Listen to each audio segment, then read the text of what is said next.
कल रात हमने क्या कुछ झेला है यहाँ। मैं पूरी रात नहीं सोई, जानती हो तुम।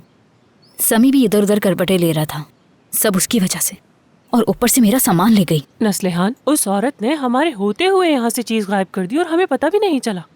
लेकिन असल कसूर केनान का है। वाकई शर्म की बात है। क्या कोई अपने दोस्तों के साथ ऐसा करता है? उन दोनों ने केनान के लिए क्या कुछ नहीं किया। केनान को थोड़ा तो वफादार होना चाहिए। हद है। मुझे तो समझ नहीं आ रहा केनान उस औरत के साथ रह कैसे रहा है। नस्लेहान, केनान अब भी ख्वाब देख रहा है। खानदान ने उससे खुला लिया और हमारे सर पे फेंक दिया। नहीं नहीं, मेरी बात सुनो। समी और सामी केनान को आसानी से माफ नहीं करेंगे। उन दोनों का तो मुझे नहीं मालूम, लेकिन मैं उसे माफ नहीं करूंगी। उसके साथ वही होना चाहिए जो उसके लायक है। वो इस घर में देखना दोबारा कभी कदम नहीं रखेगी।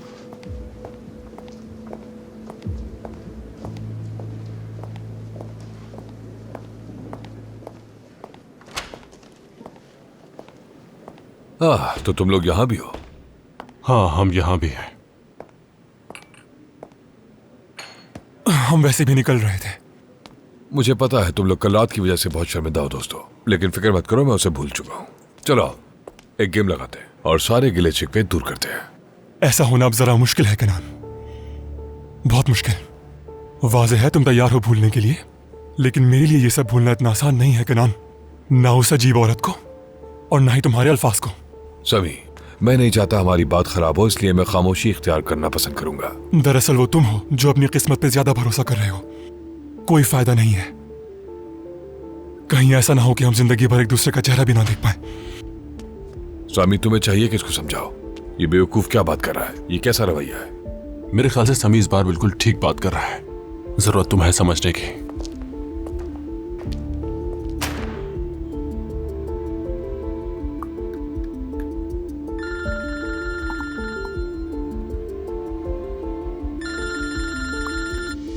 हाँ कहो इस्माइल। केनान साहब जल्दी आए, वो गाड़ी ले जा रहे हैं। क्या कह रहे हो ये इस्माइल? क्या कर रहे हो भाई? इस गाड़ी को नीचे उतारो, मैं तुमसे इल्तिजा कर रहा हूँ। ऐसा मत करो, ये गाड़ी मत लेकर जाओ, ये हमारे लिए बहुत अहम है। देखो भाई, तुम्हें खुदा का वास्ता है, मैं इन्हें रोक नहीं पा रहा हूँ। केनान साहब, इस्माइल, तुम्हें जो भी करना पड़े करो, लेकिन उन्हें गाड़ी मत ले जाने दो। बात सुनो भाई, देखो मैं तुमसे इल्तिजा कर रहा हूँ, इस गाड़ी को नहीं लेकर जाओ। माफ कीजिएगा, मैं कुछ भी नहीं कर सकता। मुझे ऑर्डर्स फॉलो करने होंगे। मेरे हाथ में कुछ होता तो मैं जाने देता। केनान साहब, मैं कुछ नहीं कर पा रहा। वहाँ हो क्या रहा है? रोके, ये गाड़ी ले जा रहे हैं। इस्माइल, भाई मेरी बात सुने भाई, मत लेकर जाए गाड़ी। भाई थोड़ा सब्र कर ले, केनान साहब बस आने ही वाले हैं, उनके आने तक रुक जाइए। भाई मैं आपसे दरख्वास्त कर रहा हूँ, देखिए आप गाड़ी नहीं ले जाए। केनान साहब आ जाए तो उनसे बात कर ले। ऑफिसर हमारी गाड़ी मत लेकर जाए। ऑफिसर भाई रुक जाए, भाई मत लेकर जाए हमारी गाड़ी। भाई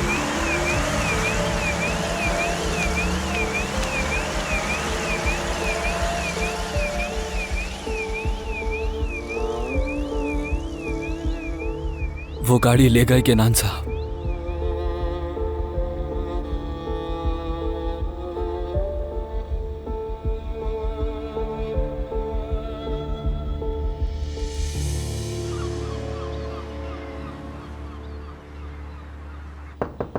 आ जाइए। मैडम, कहो तू ना। एक पेशेंट आया है, अर्जेंट आपसे मिलना चाहता है। ठीक है, उन्हें अंदर भेज दो। आ जाएं, डॉक्टर साहब आपका इंतजार कर रही हैं। हेलो, मैं समीतूना। मिलके अच्छा लगा, खुश बहुत शुक्रिया। मैं कहाँ बैठूं? यहाँ बैठिए ना। बहुत शुक्रिया आपका। ठीक है।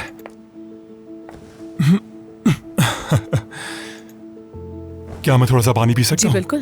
रहने दीजिए, मैं खुद ले लूंगा। शुक्रिया। दरअसल मैं ऐसी जगह पहली बार आया हूँ, बस इसलिए। समझ सकती हूँ मैं। ठीक है।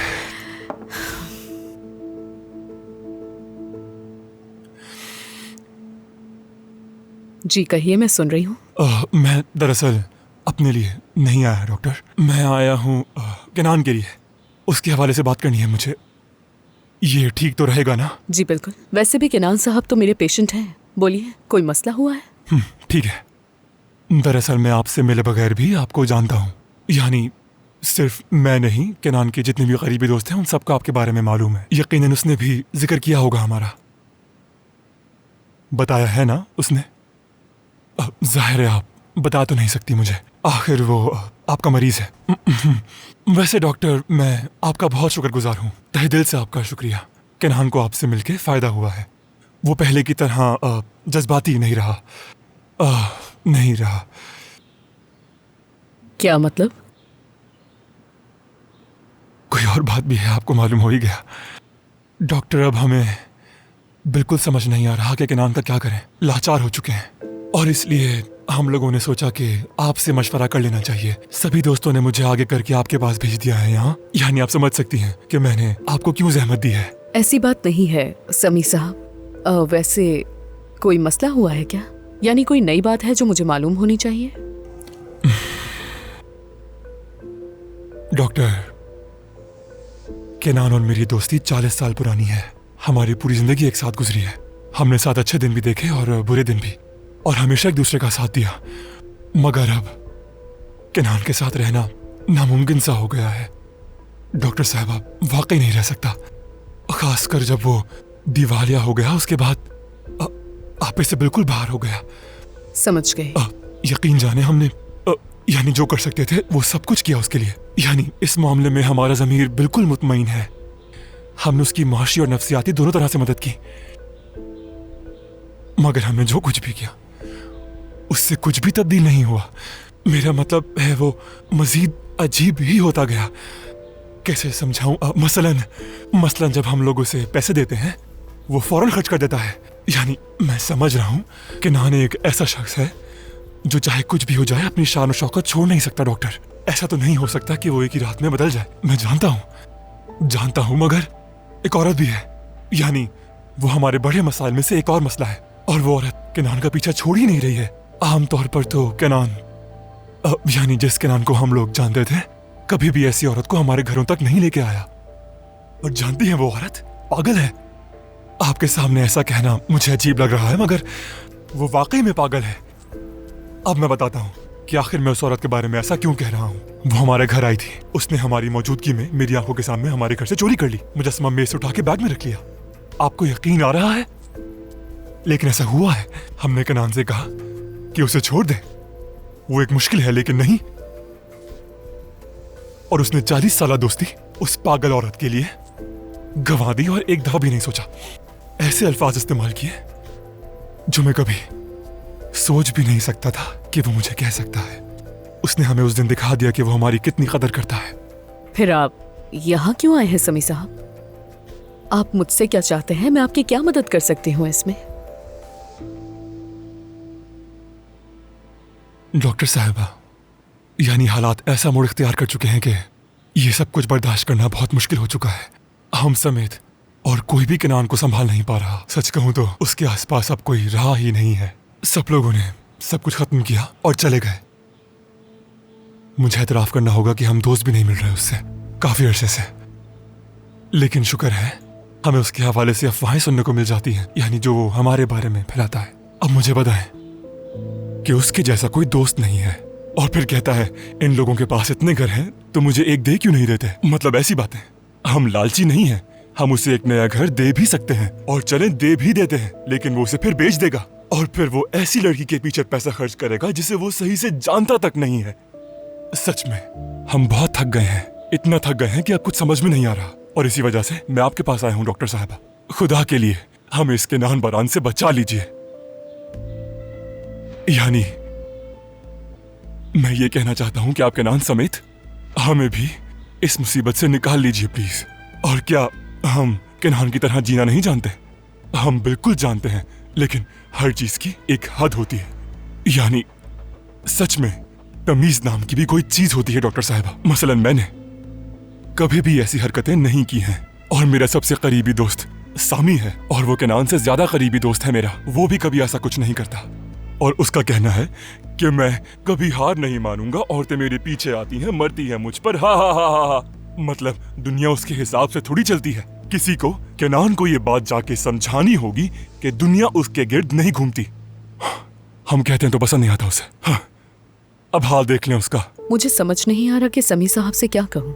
हकीकत में मुझे अंदाजा है कि वो क्या कह रहे हैं, और वो दुरुस्त हैं। मेरा ख्याल है समी साहब भी दिल ही दिल में ये बात जानते हैं कि मैं इस मामले में उनकी मदद नहीं कर सकूंगी, लेकिन शायद वो यहाँ अपने दिल का बोझ हल्का करने आए हैं। यकीन नहीं होता, वाकई यकीन नहीं होता। वो चाहता है सब ऐसे चले जैसे कुछ हुआ ही नहीं है। लेकिन खुदा के लिए आप ही मुझे बताएं, क्या ऐसा होना मुमकिन भी है? तुम एक 50 साल के आदमी हो, कुछ तो किनान सोचो। साहब ने अपने इतने साल करीब उसकी तरीन बीवी लोगों उसके को भी साथ खुद से रही, लेकिन दूर कर फिर भी दिया वो है। उससे मोहब्बत नहीं कर पाया। मेरे उस जहन में औरत एक ने सवाल बहुत चल रहा है, कुर्बानियां दी उसके क्या लिए। इस हाँ, हालात एक तक और पहुंचने में बात, मेरा भी कोई खानदान वो हिस्सा है? वाहिद औरत नहीं है मैं जिसने कहाँ कुर्बानियां दी गलती हैं कर उसके लिए। बैठी? यकीन जाने मुझे समी कभी साहब कभी ने सही बहुत कहा। ज्यादा ये अफसोस वो होता काम है। नहीं आपको है भी जो कोई अफसोस समझदार होता ही इंसान होगा। करे। मुझे खानदान बहुत पसंद थी, बहुत अच्छी औरत थी वो, लेकिन उसने उसे जलील कर दिया। बेअक्ल। आपसे यही दरखास्त है डॉक्टर कि आप उसे समझाएं प्लीज। वो आपकी बात सुनेगा भी। आप कहें केनान बरान से कि वो घर पे बैठे अपने, और हम उसका खर्चा देंगे और अपने इलाज पे तवज्जो दे। लेकिन जो हम पैसे देंगे वो उनसे अपनी वो अय्याशी भरी जिंदगी हरगिज नहीं गुजार सकता है। क्या हम उसके लुत्फ के लिए उसका खर्चा उठाएंगे डॉक्टर? ये हरगिज नहीं हो सकता, हरगिज नहीं।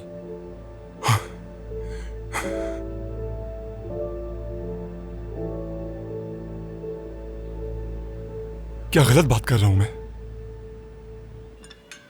किनान, मैं सोच रही थी कि हम दोनों बाहर चलते हैं, समंदर के किनारे जरा वॉक करते हैं। अच्छा प्लान है, लेकिन मुझे आज थोड़ा काम है। हाँ, लेकिन देखो, तुम्हारे लिए कुछ लेकर आया हूँ। क्या तुमने मेरे लिए फिर से तोहफा लिया है? हे, पसंद आया तुम्हें? किनान, अरे वाह, ये तो बहुत खूबसूरत है। पहन के देखो। मैं पहन कर दिखाती हूँ, बल्कि तुम मुझे पहनाओ, खुश मुझे आमदीद बहुत आयशा। पसंद है। सुबह बखैर। हाँ, खुश आमदीद।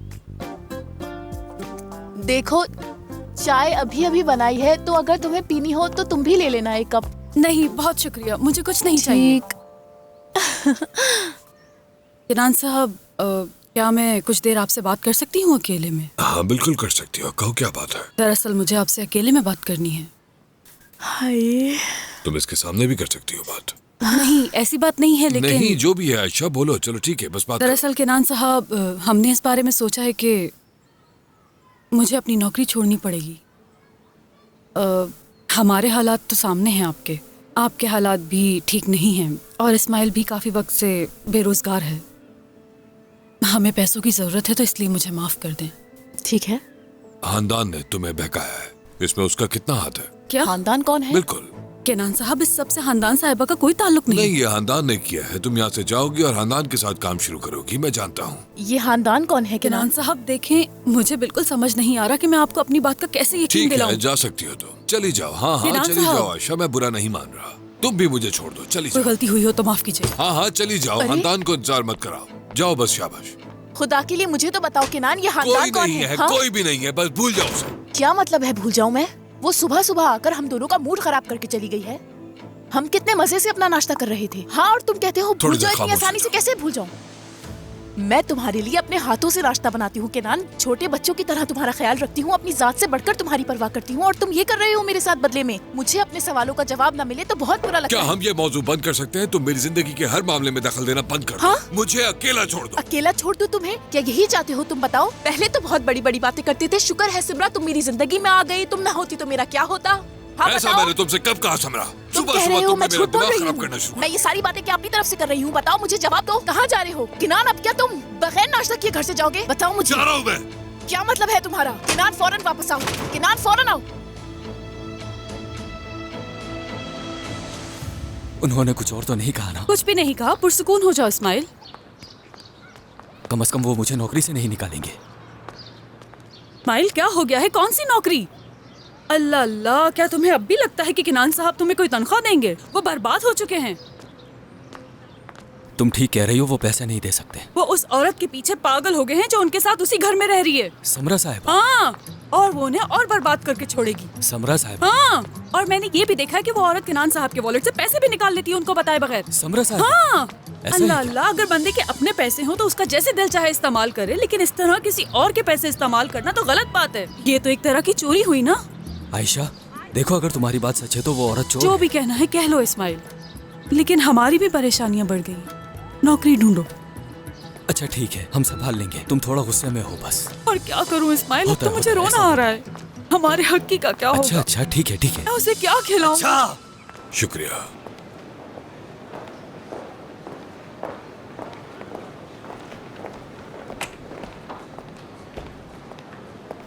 खुशामदीद किनान साहब। बहुत शुक्रिया सुलेमान, तुम्हारे क्या हाल है? किनान साहब, दरअसल वो कुछ ख़ास लोग अंदर बैठे हुए हैं। हाँ, क्या हुआ? किनान साहब, समी और सामी साहब ने कुछ ख़ास मेहमानों को बुलाया हुआ है और अंदर बातचीत कर रहे हैं। हाँ।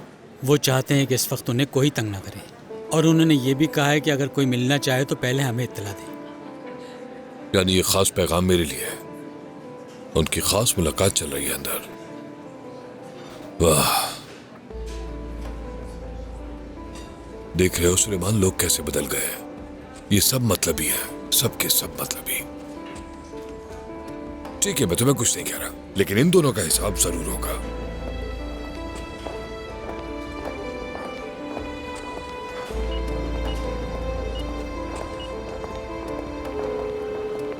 हेलो समरा।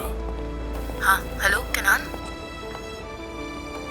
आज सुबह हमारी जो लड़ाई हुई उसके बाद मुझे कुछ अजीब सा लगा।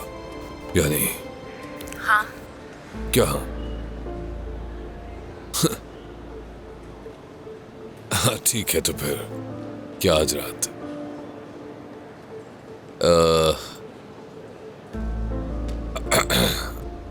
हम दोनों कहीं अच्छा सा खाना खाने चले? क्या कहती हो? जहां भी तुम्हें पसंद हो। हाँ, ये अच्छा होगा। हेलो समरा। हेलो। ओ हाँ, मैं जरा बाहर हूँ। क्या कह रहे थे तुम किनान? तुम ठीक तो हो? तुम्हारी आवाज कुछ सही नहीं लग रही। अरे नहीं, मैं ठीक हूँ, परेशान मत हो। अच्छा चलो फिर ठीक है, मैं घर जा रहा हूँ, तुम भी वहीं आ जाओ, फिर साथ कहीं बाहर चलेंगे खाना खाने के लिए। ठीक है, खुदा हाफिज। अल्लाह अल्लाह।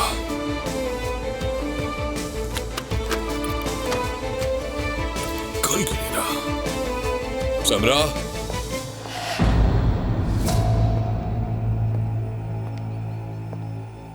समरा।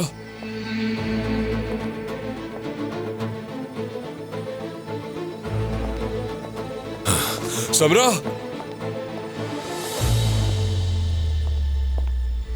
समरा। समरा। ओह समरा।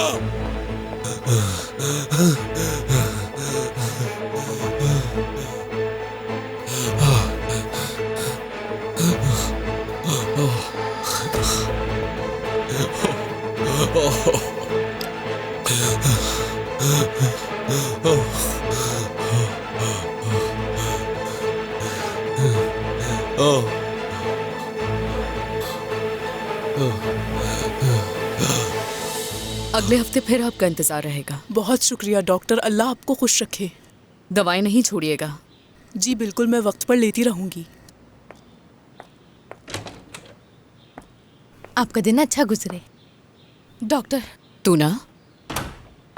डॉक्टर किनान साहब आए हैं। उनकी हालत बिल्कुल ठीक नहीं लग रही। वो इधर उधर बेचैनी से घूम रहे हैं। मरीज भी परेशान हो गए हैं डॉक्टर, आप पहले उन्हें देख लें।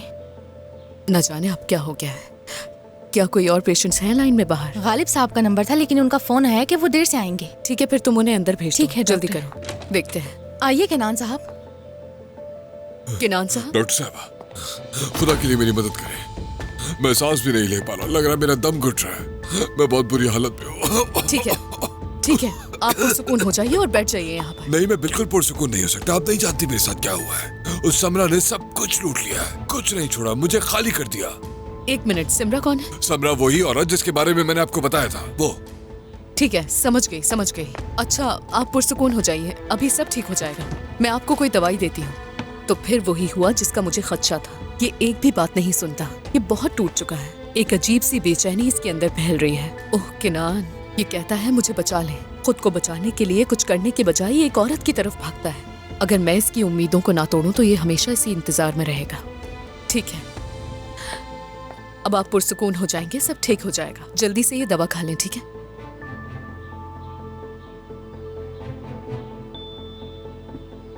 क्या आप मुझे बता सकते हैं आपके साथ क्या हुआ है?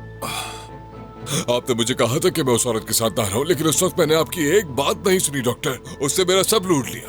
उस वक्त मैं इतना अकेला था कि मैंने सोचा वो औरत मेरा साथ दे रही है, लेकिन देखे ठीक है। आज सुबह हमारी लड़ाई हुई खानदान की वजह से, और उसका क्या लेना देना कि खानदान के बारे में मुझसे सवाल करे। मैं गुस्से से घर से निकल गया। क्लब में भी मुझे नजरअंदाज किया गया। उन्होंने कहा कि आप अंदर नहीं जा सकते। समी साहब और सामी साहब मुझसे बिल्कुल मिलना नहीं चाहते। उन्होंने ऐसा कहा तो मुझे गुस्सा आ गया। मैं वहां से चला और मैंने समरा को कॉल लगा दी। सोचा सुलह कर लेते हैं, खाना साथ खाते हैं। माफी मांगी, मैंने फूल लिए और घर चला गया। तो फिर क्या हुआ केनान साहब? उसने फोन अजीब अंदाज में उठाया। मुझे महसूस हुआ कुछ अजीब है, लेकिन मैं नहीं समझ पाया कि वजह क्या है, समझता भी कैसे। मैंने बात की, हमारे बीच खाने की बात हुई, फिर फोन बंद किया और मैं घर की तरफ रवाना हुआ। एक बड़ा सा गुलदस्ता भी खरीदा मैंने, और जब मैं घर के अंदर दाखिल हुआ डॉक्टर साहबा, तो मेरा पूरा घर खाली था। वो सब लूट के ले गई, हर चीज ले गई, एक चीज भी नहीं छोड़ी उसने। पड़ोसियों ने उसे जाते हुए भी देखा। उन लोगों को लगा कि हम लोग घर बदल रहे, और दरबान ने तो उसकी मदद भी की। उस औरत की हिम्मत तो देखे, मेरा सारा सामान ले गई, कुछ भी नहीं छोड़ा उसने। ऐसा कौन करता है? मैंने उसे रहने के लिए घर दिया और मुझे लूट लिया उसने। मेरी सारी कीमती चीजें सब ले गई वो।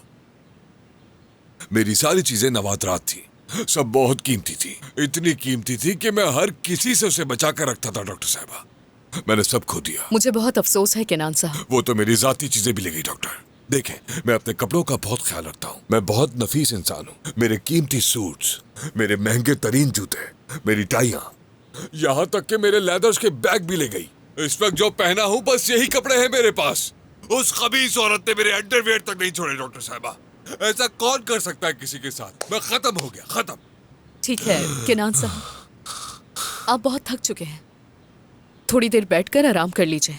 चाय पीना पसंद करेंगे? मंगवाऊं मैं आपके लिए? बताएं मुझे। ठीक है, ठीक है, पी लूंगा मैं। ठीक है। डॉक्टर साहब, क्या आप मेरे लिए चाय के साथ कुछ खाने के लिए भी मंगा लेंगे? बिल्कुल बिल्कुल, क्यों नहीं। मैं अभी तूना से कहती हूँ। तूना, चाय के साथ कुछ बिस्किट भी ले आइएगा। किनान की हालत वाकई बहुत खराब है। अब ये क्या करेगा, कहाँ पना लेगा, और ये भूखा भी है। क्या वाकई इसके पास खाने के लिए भी पैसे नहीं है? आ जाए।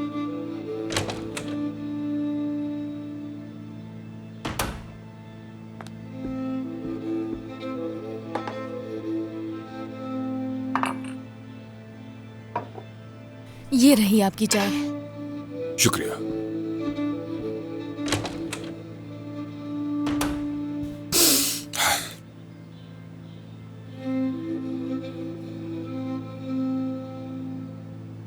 डॉक्टर साहबा, प्लीज मुझे कोई मशवरा दें, मैं क्या करूं? क्या आपने पुलिस को इत्तला दी है? दी थी, आखिरी हल के तौर पर पुलिस को भी इत्तला दे दी। पुलिस कहती है कि बस हम उसे ढूंढ लेंगे, लेकिन कुछ नहीं कर पाएंगे वो। मेरी सारी चीजें तो पहले ही जब्त की जा चुकी है, ये मिल गई तो वो भी ले जाएंगे। आप क्या करने का सोच रहे हैं? नहीं मालूम, कुछ नहीं मालूम। मैं बर्बाद हो चुका हूँ, सब खत्म हो गया, मेरे पास कुछ नहीं बचा। मैं आपका भी कितना मकरूस हूँ। देखें, आप परेशान मत हो, मैं कुछ भी करके आपका कर्ज अदा कर दूंगा डॉक्टर साहबा। एक इंसान इतनी तेजी से कैसे गिर सकता है, मैं यकीन नहीं कर पा रही हूँ। हर किसी का कारोबार तबाह होता है, सबके साथ कुछ ना कुछ होता है, लेकिन मेरा मामला कुछ अजीब है। सब कुछ आपके सामने है, मैं तो दिन ब दिन गिरता चला जा रहा हूँ, कुछ भी बेहतर नहीं हो रहा। मैं कितना बेवकूफ, कितना अहमक था कि मैंने खुद को तबाह कर लिया, खुद को यहाँ तक डुबो दिया। अब कुछ नहीं बचा मेरे पास, कोई शख्स नहीं मेरे पास जो मेरा साथ दे। सब ने मुंह मोड़ लिया, और इसके साथ साथ वो औरत मुझे लूट कर चली गई डॉक्टर साहबा।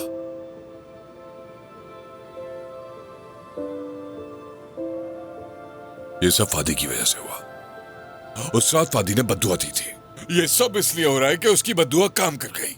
इसकी जिंदगी में कोई ऐसा नहीं जिस पर ये गुस्सा ना करे, लेकिन फादी हमेशा एक अलग जगह रखती है। ये हमेशा ही मेज के बीच में बैठता है। पहले दिन से ही ये जिंदगी के खिलाफ अपना गुस्सा उंडेल रहा है। ये उन खूबसूरत लम्हों को बहुत पहले भूल चुका है। ये इसके लिए इतने आम थे कि इसे लगा जिंदगी हमेशा इसके लिए ऐसे ही मेहरबान रहेगी।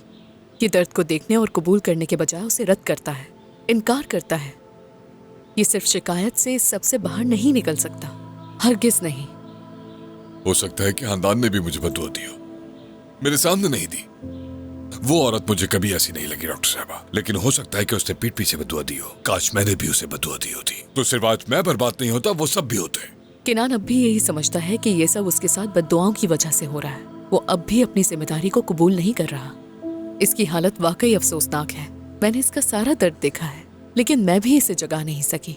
मैं कभी अफसरदा होती हूँ, कभी खुद पर सवाल उठाती हूँ, और ये बोलता रहता है। अगर मेरी माँ जिंदा होती तो आज मैं इस हाल में ना होता। वो मुझे बचा लेती। कम से कम वो दुआ जरूर करती। उनकी दुआ मुझे इस बद्दुआ से बचा लेती। मैं और कितना बर्दाश्त करूं डॉक्टर साहबा? ये इम्तिहान और कब तक देना होगा मुझे? मैं ऐसे ही मर जाऊंगा, मैं जी नहीं पाऊंगा। आपको मालूम है मैं मौत से बहुत डरता हूं। आपको क्या लगता है, क्या मैं फौरन मर जाऊंगा डॉक्टर? हाँ? खुदा के लिए किनान साहब, आप अभी मौत के बारे में क्यों सोच रहे हैं, जबकि आप तो बिल्कुल सेहतमंद हैं। मैं कोई मजहबी आदमी नहीं हूं। मैंने कभी रोजा तक नहीं रखा, नमाजें नहीं पढ़ी, कभी मस्जिद की तरफ रुख तक नहीं किया। मुझे पूरा यकीन है मरने के बाद मैं जहन्नुम में ही जाऊंगा, वो मेरी सजा होगी। नमाजें ना पढ़ने पे खुदा भी मुझसे बहुत नाराज है। नाराज आपका रब नहीं बल्कि आप खुद हैं। नहीं, वो नाराज है मुझसे, वरना वो मुझे इतनी बड़ी सजा ना देता। एक के बाद एक मुसीबत है, और फिर उसके बाद उसने मेरी जिंदगी में समरा को भी भेज दिया। अगर वो मेरी जिंदगी में ना आई होती तो आज मेरे पास कम से कम घर होता, सोने के लिए एक बिस्तर तो होता, पहनने के लिए कपड़े होते। देखिए, फिलहाल सिमरा को एक तरफ रखते हैं।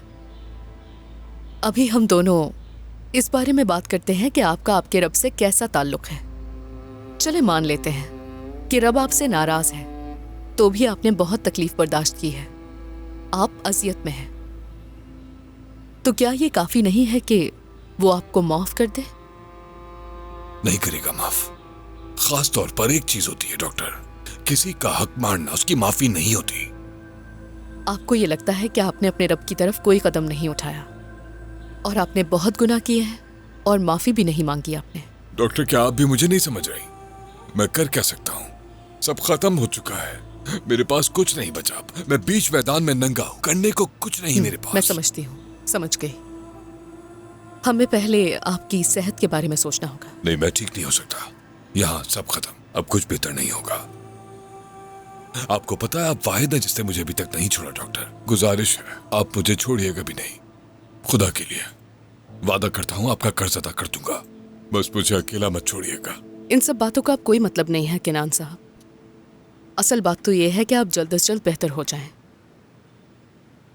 अगर किसी और के साथ भी ये सब कुछ होगा तो वो भी टूट जाएगा, लेकिन अगर आप खुद को थोड़ा सा संभालें तो हम कोई ना कोई रास्ता निकाल ही लेंगे। मुझे आप पर यकीन है। आपकी बेहतरी के रास्ते में सबसे बड़ी रुकावट आपका गुस्सा है। खुदा के लिए मैं आपसे कह रही हूँ, अपने आप पर इतना बोझ मत डालें, अपने साथ ये जंग मत लड़ें। आप पहले ही बहुत तकलीफ में हैं, ठीक है ना? मैं यहां से कहां जाऊंगा डॉक्टर?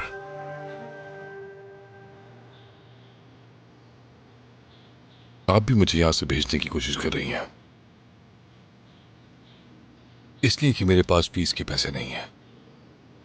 ये आप क्या कह रहे हैं किनान साहब, क्या ऐसा हो सकता है? नहीं। आप जितना चाहें यहाँ बैठ सकते हैं। लेकिन देखिए, बाहर तो आपके मरीज इंतजार कर रहे हैं ना। पहले तो कभी आपने उनकी परवाह नहीं की। मैंने आपके साथ भी नाइंसाफी की है ना, माफी चाहता हूँ, मुझे बहुत अफसोस है। नहीं, मुझे मैंने माफ कर ऐसी कोई दीजिए बात नहीं की। किनान साहब, आज एक बहुत मुश्किल दिन है, और इस वक्त आप बहुत तकलीफदेह हालत में हैं, और एक पुराने दोस्त होने की हैसियत से मैं आपके साथ रहना चाहती हूँ। आप मुझसे नाराज हो गई है, इसीलिए चाहती हैं कि मैं यहाँ से चला जाऊं। मेरा मकसद आपको नाराज करना नहीं था, लेकिन अगर आपने मुझे यहाँ से निकाल दिया तो मैं कभी दोबारा नहीं आ सकूंगा। खुदा के लिए ऐसा ना करें, मैं माफी मांगता हूँ आपसे। मुझे मत भेजें, थोड़ी देर और बात कर लेते हैं। खुदा के लिए डॉक्टर, ऐसा ना करें। किनान साहब, मैं यही मौजूद हूँ, आप फिक्र मत करें।